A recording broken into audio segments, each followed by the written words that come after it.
नमस्कार विद्यार्थी मित्रांनो. काल दिनांक 13 डिसेंबर 2025 रोजी झालेल्या जवाहर नवोदय विद्यालय प्रवेश परीक्षेच्या पेपर सेट ए चे आपण उत्तरे या ठिकाणी पाहणार आहोत. सगळ्यात पहिला जो आहे मानसिक क्षमता परीक्षणाचा पहिला भाग 1 आहे. याच्यामध्ये हा सेट ए आहे. याच्यामध्ये पहिल्या प्रश्नाचं उत्तर आहे डी, दुसऱ्याचं उत्तर आहे सी, तिसऱ्या प्रश्नाचं उत्तर मला ए वाटतं. 1-2 प्रश्न इकडे तिकडे होऊ शकतात. चौथ्याचं डी आहे. याचं एक्सप्लेनेशन आपण नंतरच्या व्हिडिओमध्ये टाकणार आहोत. 5वा प्रश्न सी, 6व्या प्रश्नाचं उत्तर सुद्धा सीच आहे. त्यानंतर 7व्याचं उत्तर जे आहे ते बी आहे. 8व्या प्रश्नाचं उत्तर हे सुद्धा बीच आहे. त्यानंतर आकृती जी पूर्ण करा आहे याच्यामधल्या 9व्या प्रश्नाचं जे उत्तर आहे तर आपण पाहू शकता या ठिकाणी याचं उत्तर आहे डी 9वा. 10व्याचं उत्तर जे आहे ते बी आहे. 11व्या प्रश्नाचं उत्तर आपण जर पाहिलं तर सी आहे. 12व्याचं उत्तर आहे डी. त्यानंतर 13वा जो आहे तो आपल्याला आकृतीच्या मालिक आहे ती पूर्ण करायची. याच्यामध्ये 13व्याचं सी, 14व्या प्रश्नाचं जे उत्तर आहे ते आपण पाहू शकतो डी आहे. 15व्या प्रश्नाचं उत्तर हे बी आहे. 16 या प्रश्नाचं उत्तर आहे डी. त्यानंतर 17व्या प्रश्न जो आहे तो समसंबंधवाला जो आहे प्रश्न त्याचं उत्तर आहे 17A. 18व्या प्रश्नाचं उत्तर आहे ए. 19व्या प्रश्नाचं उत्तर आपण पाहू शकता हे आहे डी. 20व्या प्रश्नाचं उत्तर सी. 21वा प्रश्नाचं उत्तर या ठिकाणी बी आहे. 22व्या प्रश्नाचं उत्तर बी. 23व्या प्रश्नाचं उत्तर ए. 24चं बी, ज्याच्यामध्ये आपल्याला ही आकृती पूर्ण करा होतं. आरशातल्या प्रतिमेमध्ये पहिल्या जे प्रश्नाचं उत्तर आहे ते आहे ए. 26 प्रश्नाचं उत्तर आहे बी. 27चं बी आहे. 28चं उत्तर आपल्याला बीच आहे. घाईमध्ये एखादा प्रश्न इकडे तिकडे झाला तर तुम्ही मला कमेंटमध्ये सांगू शकता. 29चं उत्तर ज्याच्यामध्ये आपल्याला घडी घालायची आणि उलगडायची याचे उत्तर आपण पाहू शकता बी आहे. 30व्या प्रश्नाचं उत्तर जे आहे ते आहे डी. त्यानंतर 31व्या प्रश्नाचं उत्तर 31वा प्रश्न याचं उत्तर आहे सी. त्यानंतर 32वा प्रश्न याचं उत्तर आहे बी. त्यानंतर 33वा प्रश्न सोपा होता, ए उत्तर आहे. 34 या प्रश्नाचं उत्तर या ठिकाणी पाहू शकता सी आहे. 35व्या प्रश्नाचं उत्तर आहे बी, कारण याच्यामध्ये जर आपण भागाला नाव दिले तर आपल्या लक्षात येईल. 36व्या प्रश्नाचं उत्तर बी. 37व्या प्रश्नाचं उत्तर जे आहे ते आहे या ठिकाणी पाहू शकता हे आहे बी. 38व्या प्रश्नाचं उत्तर ए. 39व्या प्रश्नाचं उत्तर बी आणि 40व्या प्रश्नाचं उत्तर आहे ए. या ठिकाणी आपल्या बुद्धिमत्तेचा भाग आपल्याला संपलेला आहे. यानंतर लगेचच आपण गणिताचाही भाग पाहूया.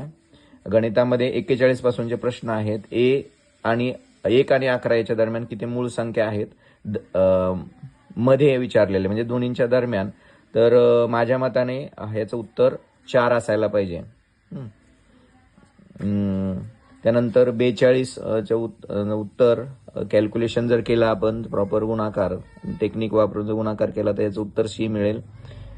43च्या प्रश्नाचं उत्तर 1 2 3 म्हणजे 1 2 3 ए आहे. 64चे जर आपण सगळे जर फॅक्टर्स काढले त्यांची बेरीज केली तर 127 येईल. 20 आणि 30चा सर्वात मोठा अवयव 10 दोन्ही 20 आणि 10 त्रिक 30 10 आहे.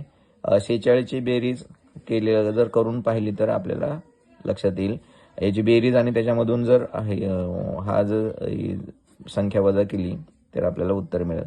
47व्याचं उत्तर आहे 1 2 3 1 2 3 बी.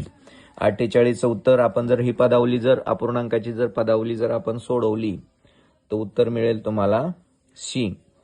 49चं उत्तर 1 2 3 म्हणून सी. 50चं जर आपण दशांश अपूर्णांकाचं व्यवहारीमध्ये रूपांतर केलं तर आणि त्याला संक्षिप्त काढल्यानंतर उत्तर ए मिळेल त्याचं. त्यानंतर 51चं उत्तर आहे बी. 52चं उत्तर आहे आपल्याला किती कालावधी तो काढायचा आहे 4 तास 45 मिनिटे. त्यानंतर लुप्त पदावली जी आहे संख्या आपल्याला काढायची या पदावलीमधली तर ती 677. आपण याचं डबल करून याच्यात वजाबाकी केली आणि त्याला जर 86 भागल्यानंतर उत्तर तुम्हाला मिळेल. 54चं उत्तर आपल्याला कळेल ते आहे 340. 500चा 25 भाग काढला त्याचं 3 केले तर 60 होईल म्हणजेच आणि 20 त्रिक 60 आणि 5वा भाग म्हणजेच 100 होईल आणि 100 आणि 160 500 मधून वजा केल्यानंतर उरलेली वापरण्यायोग्य अंडी तुम्हाला मिळून जातील. जास्त स्पष्टीकरण आपण आता लगेच नको पाहायला. 200 रुपयाचं घड्याळ 400 रुपये नफा म्हणजेच 240ला विकलं. 1,500 रुपयाचे सफरचंद विकत घेतले आणि 100 रुपये खर्च केला आणि एवढ्याला ते विकले तर फायदा किती होईल. या दोघांच्या बेरीज ही याच्यामधून वजा केली तर आपल्याला 636 उत्तर मिळेल. त्यानंतर पंचकोणाची परिमिती दिलेली आहे. सगळ्या कोणांची बेरीज आणि 4 दिली म्हणजे दोघांची वजाबाकी करा उत्तर तुम्हाला मिळून जाईल. त्यानंतर संपूर्ण कोण कंप्लीट अँगल म्हणजे वर्तुळाचा संपूर्ण कोण हा 360 असतो म्हणजे 4 काटकोनाच्या बरोबर असतो. एका आयताच्या सर्व आंतरकोणांची बेरीज जर विचार केली तर आपल्याला सलग ही साधारणपणे 360 म्हणजे पूर्ण कोणा एवढीच असते. हा प्रश्न पाहिला तर 115 कुटुंबाच्या पाहणीतून प्रत्येक कुटुंबात किती मुले आहेत याची आकडेवारी मिळून खालील आकृतीत बार ग्राफ दिलेला आहे आणि आकृतीच्या वरील किती कुटुंबाला मुलं नाही ते शोधायचं. म्हणजेच हे जे दिलेले आहेत 1 मूल 2 मूल 3 मूल आणि 4 मूल यांची बेरीज ही 115 मधून वजा केली तर उत्तर मिळेल तुम्हाला 25 कारण त्यांची बेरीज 90 येईल. चला शेवटचा जो भाग आहे तो भाषेचा भाग आहे. आपण डायरेक्ट उतारा न वाचता उत्तरे सोडूया. 61वा प्रश्न जो आहे फुलं अनेक दृष्टीने टिंबटिंब आहेत उपयोगी आहेत. फुलं टिंबटिंब आढळतात अनेकविध रंग आणि आकृत्यामध्ये. फुलांचा व्यावहारिक उपयोग म्हणजेच चहा अत्तर आणि सौंदर्य प्रसाधन तयार करणे. नंतर टिंबटिंब फुलांचा वापर औषधे तयार करण्यातही केला जातो. काही फुलांचा वापर केला जातो. या उतारात परिणाम म्हणजेच प्रभाव. दुसरा उतारा पाहूया. सोनम टिंबटिंब सोबत दुकानात गेली होती. वडिलांसोबत इथे आहे वडिलांच्या मागोमाग गेली म्हणून. सोनमने दुकानात चकचकीत टिंबटिंब लाल रंगाची. सोनम आईबाबांना या कारणास्तव तिला नवीन कारण तिचा वाढदिवस होता. सोनमने कशा प्रकारे आनंद व्यक्त केला तर आईबाबांना बिलगून शेवटी बिलगली म्हणून. चकित होणे म्हणजे स्तिमित होणे आश्चर्यचकित होणे. पुढचा जो आहे तिसरा परिच्छेद 71चं उत्तर आपण पाहूया. नृत्य करणाऱ्या नर्तकीला काचेच्या मागे का ठेवण्यात आले कारण ती एक दुर्लभ कलाकृती आहे. पेंडेंट हारसाठी वापरलं मध्ये असतं ते. आपल्याला विधान 1 आणि 2 वाचायचं आणि योग्य पर्याय निवडायचा. तिच्या भांगड्या शिंपले किंवा पातळ धातूपासून तयार केल्या आहेत. तिने हस्तिदंताचा हार घातला आहे. याचा जर विचार केला तर इथे दिलेला आहे. तिच्या डाव्या हाताच्या कोपऱ्यापासून बोटापर्यंत शिंपले हस्तिदंत किंवा आणि पातळ धातूच्या बांगड्या आहेत. त्याच्यावरून आपल्याला पहिलं विधान हे सत्य आहे कळतं. परंतु तिने हस्तिदंताचा हार असा कुठेच उल्लेख नाही म्हणजेच फक्त ए सत्य आहे आणि बी असत्य म्हणजे त्याचा उत्तर ए आहे.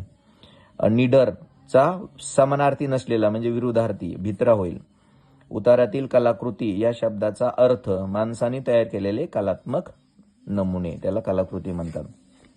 चला परिच्छेद 4 पाहूया. एखाद दुसरं यामध्ये बदल होऊ शकतो मित्रांनो, तो थोडं आपण अभ्यासानं किंवा समजून घ्या. प्राणी संग्रहालयात भीमकाय पांडाचे संगोपन अवघड का ठरते? त्याचं कारण आहे त्याला पुरेसा आहार मिळणे कठीण आहे, ते दिलेलं आहे. ते संगोपन करणे कारण त्याला ते पुरेसा आहार उपलब्ध करून देणे कठीण आहे. भीमकाय पांडाचा मुख्य आहार बांबूची कोवळे पाने. बांबूची इथे पहा दिलेले त्याने बांबूची कोवळी पानेच खातात. ओके. हा सुंदर प्राणी विलुप्त होण्याच्या मार्गावर आहे कारण मोठ्या प्रमाणात करण्यात येणारी शिकार आणि नैसर्गिक अधिवास नष्ट होतो. यामुळे इथे जर आपण पाहिलं तर त्याचं उत्तर आपल्याला सापडेल. त्यानंतर भीमकाय म्हणजे खूप मोठा, त्याचा विरुद्धार्थी होईल लहान. आणि 80वा शेवटचा प्रश्न आहे, प्राणी संग्रहालयात काय केलं जातं? पक्षी पिंजऱ्यात ठेवले जातात. फक्त पक्षीच नाही, पशु चरतात व विश्रांती घेतात. मुलं पशूंचं मनोरंजन करण्यास येतात. मुलं नाही करत. DI पशुपक्ष्यांना कुंपणात आणि पिंजऱ्यात ठेवलं जातं. बरोबर आहे. धन्यवाद मित्रांनो. अशा पद्धतीने याच्यामध्ये जर थोडंफार इकडे तिकडे 1-2 प्रश्नांची उत्तरे होऊ शकतात. तुम्ही तुमच्या पद्धतीने तपासून जर ही जर वाटत असेल याचं एक्सप्लेनेशन व्हिडिओ पूर्ण पेपरचा विशेषतः गणिताचा तर आपण तो बनवू शकतो. धन्यवाद. थँक्यू.